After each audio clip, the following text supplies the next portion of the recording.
दोस्तों आज के दो प्रश्न हैं। दो क्रमागत धन पूर्णांक ज्ञात कीजिए जिनके वर्गों का योग 145 है। और बेटा दूसरा प्रश्न है, दो क्रमागत धनात्मक सम संख्याओं के वर्गों का योगफल 244 है, संख्या ज्ञात कीजिए। दोनों ही प्रश्न अलग अलग प्रकार के हैं और दोनों ही प्रश्न में से एक प्रश्न आपको जरूर मिलेगा। कम से कम बेटा 4 से 6 नंबर का होगा वह प्रश्न, ठीक है। तो मेरी आपसे हाथ जोड़कर रिक्वेस्ट है, आप इस वीडियो को पूरा देखना, है ना। तो दोनों प्रश्नों को बहुत ही सरल तरीके से समझाने पूरा प्रयास करूंगा। अगर बेटा ये वीडियो अच्छी लगी तो लाइक करना, जो छात्र चैनल पर नए वाले चैनल को जरूर सब्सक्राइब कर लें और बेल आइकन में प्रेस कर लें, जिससे आने वाली वीडियो नोटिफिकेशन समय पर मिलता रहे। तो प्यारे बच्चे देरी न करते पहले प्रश्न वीडियो शुरू करेंगे, एकदम मक्खन मलाई की तरह आपको समझाऊंगा, ठीक है। हाँ, अगर वीडियो अच्छी लगे तो लाइक जरूर कर देना और कोई हाँ डाउट हो तो मुझे कमेंट करके पूछ सकते हैं। चलो पहले प्रश्न वीडियो शुरू करते बेटा। तो बेटा यहाँ पर पहला प्रश्न एक बार फिर से पढ़ लेते हैं। लिखा हुआ दो क्रमागत धन पूर्णांक ज्ञात कीजिए जिनके वर्गों का योग 145 है, ठीक है। ध्यान रखना कैसे समझाऊंगा पहले मैं, आप इसके मत करना, समझ लो पहले कैसे। कि दो क्रमागत धन पूर्णांक, एक तो मानेंगे x और एक मानेंगे x प्लस के 1, ठीक है। क्रमागत माने लगातार। तो यहां लिखेंगे हल और लिख देंगे यहां माना पहली संख्या हम मान लेंगे x, ठीक है। और दूसरी संख्या हो जाएगी हमारी x प्लस के 1, ठीक है बेटा, इस प्रकार। और अगर आप लिखना चाहते हैं तो लिख सकते हैं माना पहला क्रमागत धन पूर्णांक बराबर x, ऐसे लिख सकते हो। और दूसरा धन पूर्णांक हमारा हो जाए x प्लस के 1। दोनों ही तरीके बिल्कुल सही हैं, ठीक है। आगे चलते हैं, लिखते हैं प्रश्नानुसार। क्या लिखेंगे? प्रश्नानुसार। कोई भी परेशानी हो मुझे, ठीक है, बता सकते कमेंट करके। अब देखो प्रश्नानुसार बेटा यहां देखेंगे दो क्रमागत धन पूर्णांक ज्ञात कीजिए जिनके वर्गों का योग 145 है। तो भैया किसके वर्गों का योग? संख्याओं के, है ना, धन पूर्णांकों के। तो एक तो हमने ये माना x, दूसरा माना हमने x प्लस के 1, और इनके वर्गों का योग कितना है? 145 है। कितना? 145। इतना कर लिया। इसको करेंगे सरल। बेटा कैसे सरल करेंगे? देखिए, एक्स स्क्वायर का एक्स स्क्वायर रहेगा प्लस ये बनेगा a प्लस बी का होल स्क्वायर। क्या बनेगा? a प्लस बी का होल स्क्वायर। भैया a प्लस बी का होल स्क्वायर क्या होता है? a स्क्वायर प्लस के बी स्क्वायर प्लस के 2ab। कई सवालों में मैंने समझा रखा है, ठीक है। अब यहाँ पे देखो, हो जाए हमारा a का मान है x और b का मान क्या है? 1। तो यहाँ कर देंगे a स्क्वायर प्लस के बी स्क्वायर प्लस के 2ab, ठीक है, बराबर 145। अगर समझ में नहीं आया तो यहां पर आप देख लो अलग से। ये देखिए बेटा, यहां पर a प्लस बी का होल स्क्वायर है a स्क्वायर प्लस के बी स्क्वायर प्लस के 2ab। तो यहां पर क्या था? x प्लस के 1 का होल स्क्वायर। ध्यान देना, a के स्थान पर x लिख देंगे और b के स्थान पे 1 लिख देंगे। तो a के स्थान पे क्या था? a x का वर्ग, b के स्थान पे 1 का वर्ग प्लस के 2ab, समझे। तो एक्स स्क्वायर का एक्स स्क्वायर रहेगा, है, और एक एकम 1 प्लस के 2x, है ना। तो यही मैं समझा रहा था क्या, कि यहां पर देखो ये वाला मान देखो, मैंने इस प्रकार खोला था, खोल दिया।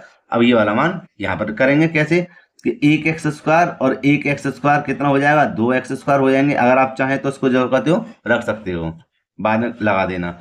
1 एकम 1 प्लस के 2x एकम 2x।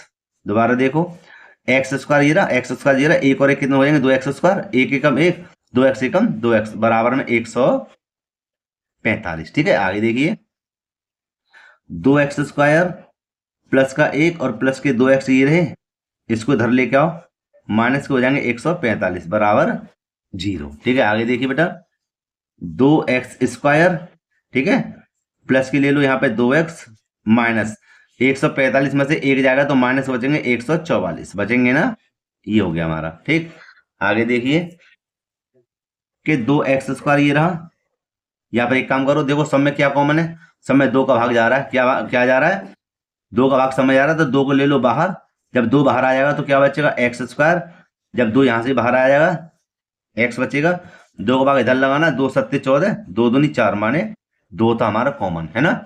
अब इस 2 का भाग इधर लगा देंगे तो 2 0 0 हो जाएगा, तो हमारे पास क्या बचेगा, एक्स स्क्वायर बचेगा प्लस का x बचेगा और माइनस के 72 बराबर 0, क्योंकि 2 का भाग हमने 0 में लगा दिया, 2 हो गया हमारा खत्म। अब 72 को ऐसे तोड़ना है, ऐसे तोड़ना है कि प्लस का हमारा क्या आ जाए, 1 आ जाए। तो भैया यहाँ पे ध्यान देना, 9 8 72, 9 8 72, 9 में से 8 ही जाएंगे तो 1 बचेगा, 9 8 72 भी हो गए ना। लेकिन घटाएंगे कैसे, ये देखो कि एक्स स्क्वायर प्लस के 9 तो लो ज्यादा और माइनस के 8 लो कम, है ना। भाई 9 में से 8 आएंगे जब तो प्लस का 1 बचेगा और माइनस के 72 ये रहे बराबर 0। ठीक, दोनों में क्या कॉमन है, x कॉमन है। 2x में से 1x बाहर आएगा तो 1x बचेगा, प्लस का क्या बचेगा 9, माइनस देखो 8 का भाग 72 में जा रहा है तो 8 भी हमारे कॉमन रहेंगे, क्या बचा x। और भैया कभी माइनस बाहर हो हमेशा याद रखना, खतरनाक चीज है ये, माइनस वाला अंदर के चिन्ह सब बदल देगा, क्या हो जाएगा प्लस का, तो 8 ने 72 बराबर 0। ठीक है, अब देखो x प्लस के 9 आ गए ना, समझो हमारा सवाल बिल्कुल सही है। तो हम क्या करेंगे, यहाँ पर हम इन दोनों में से ले लेंगे एक कॉमन, तो x प्लस के 9 यहां पे लिख देंगे एक पास, और क्या बचा हमारे पास, यहां बचा x माइनस के 8, तो x माइनस के 8 को भी यहां लिख देंगे, x माइनस के 8 बराबर 0। अब 0 को कैसे करेंगे, देखो x प्लस के 9 बराबर 0 लो एक बार, और एक बार लो x माइनस के 8 बराबर 0। x बराबर इसको पक्षांतर करेंगे तो माइनस का हो जाएगा 9, हुआ कि नहीं, क्योंकि चिन्ह बदल जाएंगे, और ये हो जाएगा हमारा प्लस का हो जाएगा 8। ठीक है, अब ध्यान देना कि हम इसको नहीं लेंगे ऋणात्मक है, इसको लेंगे धनात्मक। तो हमारी एक संख्या माने पहली संख्या, जब पहला धन पूर्णांक तो हमारा आ गया कितना, x। ठीक है, पहला धन पूर्णांक कितना आ गया x, और x का मान कितना आया 8, कितना आया 8। अभी हमें दूसरी भी संख्या निकालनी है, तो हम क्या करेंगे, यहाँ पर लिख देंगे दूसरी संख्या या दूसरा धनात्मक पूर्णांक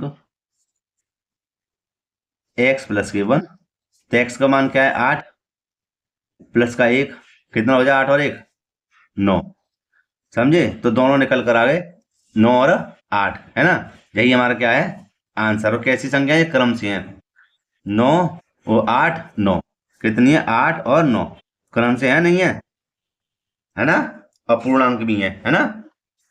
ठीक है, तो यही हमारा क्या बेटा आंसर है।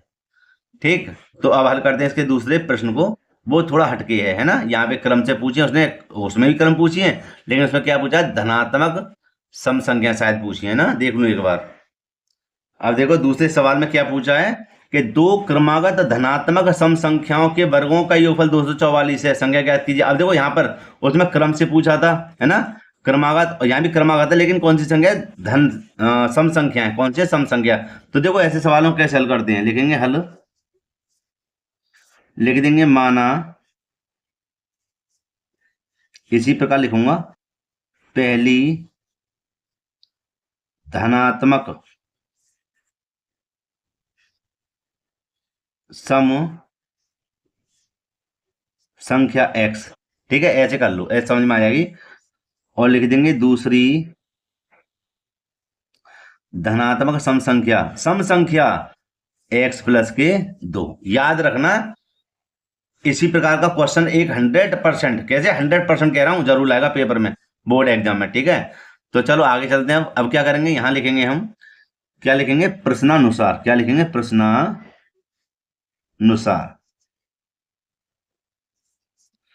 और कहता है दो क्रमागत धनात्मक सम संख्याओं के वर्गों का योगफल 244 है। तो क्या माना था हमने, एक माना था x और एक माना था x प्लस के 2 का वर्गों का योगफल कितना है, 244 है, समझे।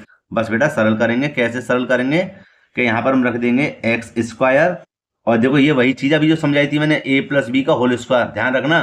तो ये हो जाएगा हमारा a स्क्वायर प्लस के बी स्क्वायर प्लस के 2ab बराबर 244।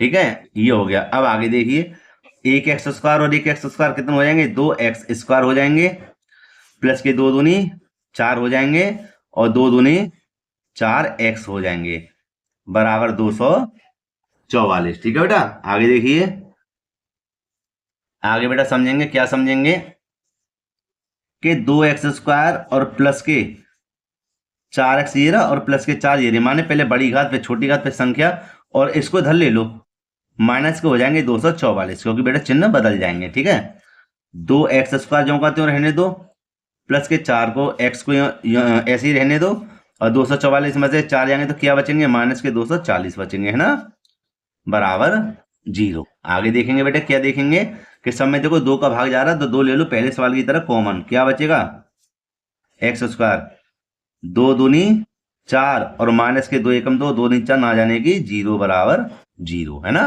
भाई। 2 का भाग मैंने 240 में लगा दिया तो 120 बार गया। अब 2 का भाग लगाना 0 में, 2 का भाग लगाना 0 में, तो हमारा क्या बचेगा, x² प्लस के 2x और माइनस के 120 और 2 का भाग जब 0 में लाएंगे तो 2 0 0। ठीक है, अब देखो बेटा आगे,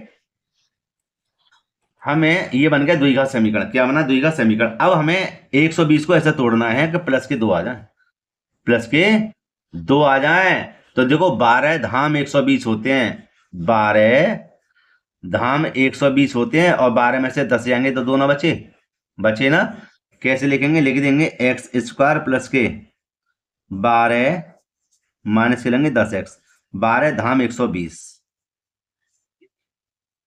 ठीक है, ये हो गया जी। अब दोनों में क्या कॉमन है, दोनों में तो x कॉमन है, पहले इस वाले तो क्या बचेगा, x प्लस के 12 माइनस, यहाँ देखो 10 का भाग जा रहा है 120 में तो 10 को ले लो बाहर, माइनस और माइनस प्लस, माइनस खतरनाक होता है पहले बता दूं, अंदर सब चिन्ह बदल देगा, कितनी बार जाएगा, 12 बार। अब x प्लस के 12 ये रहे, दोनों में से कॉमन ले लिया, क्या बचा, x माइनस के 10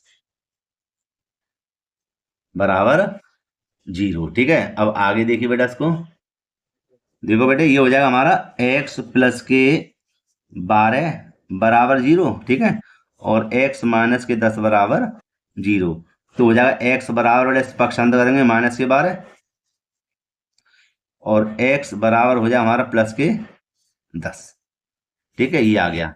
तो अब इन दोनों में से हम क्या करेंगे, एक संख्या को मानेंगे, दोनों में से नहीं, एक ही संख्या को मानेंगे, इस वाली को, ये ऋणात्मक है तो इसको नहीं मानेंगे। ठीक है, तो हमारी पहली धनात्मक संख्या तो आगे कहते हैं 10, कैसी है, सम संख्या है ना, सम है ना, दो सम कैसे कहते हैं, सम कहते हैं जिसमें 2 का भाग चला जाए। ठीक है, तो इसमें 2 का भाग चला जाएगा, सम है। अब एक संख्या ज्ञात करनी तो लिख देंगे यहाँ पर दूसरी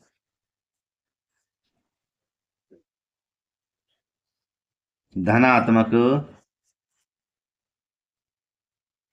सम संख्या, सम संख्या x प्लस के 2 थी, तो क्या करेंगे हम, लिख देंगे 10 प्लस के 2 बराबर 12, यही हमारा क्या है, आंसर है। ठीक है बेटा, समझे नहीं समझे, कैसे आंसर है कि एक तो सम संख्या आ गई 10 और एक आ गई 12, दोनों कैसे हैं, क्रम से लगातार, है ना, सम की बात कर रहा हूं, ऐसा मत करना बीच में 11 लगा दो, कह दो कि ये सर कहाँ चलेगी, भैया सम की बात चली तो सम किसे कहते हैं, जिसमें 2 का भाग चला जाए, एक 10 हो गई, 12 हो गई, यही हमारा क्या है, आंसर है। तो प्यारे बच्चों, मैं उम्मीद करता हूं यह वीडियो आपको काफी पसंद आई होगी और आनी भी चाहिए। ठीक है, जिद है, क्यों जिद है, क्योंकि भैया इन दोनों में से एक प्रश्न आपको जरूर मिलेगा और इसी प्रकार का मिलेगा और कम से कम 4 नंबर का, तो आप दोनों प्रश्नों को अच्छे से समझ लेना। ठीक है, हाँ, अब मैं वीडियो को समाप्त करना चाहूंगा, अगर वीडियो अच्छी लगी तो लाइक करना, जो चाहते चैनल पर नए चैनल को जरूर सब्सक्राइब कर लें और बेल आइकन को भी प्रेस कर लें, जिससे आने वाली वीडियो नोटिफिकेशन समय पर मिलता रहे। और बेटा इस वीडियो को मित्रों में जरूर शेयर करना। ठीक है, इंपॉर्टेंट क्वेश्चन है। तो प्यारे बच्चों, मिलते हैं इसी प्रकार की एक और वीडियो साथ। जय हिंद।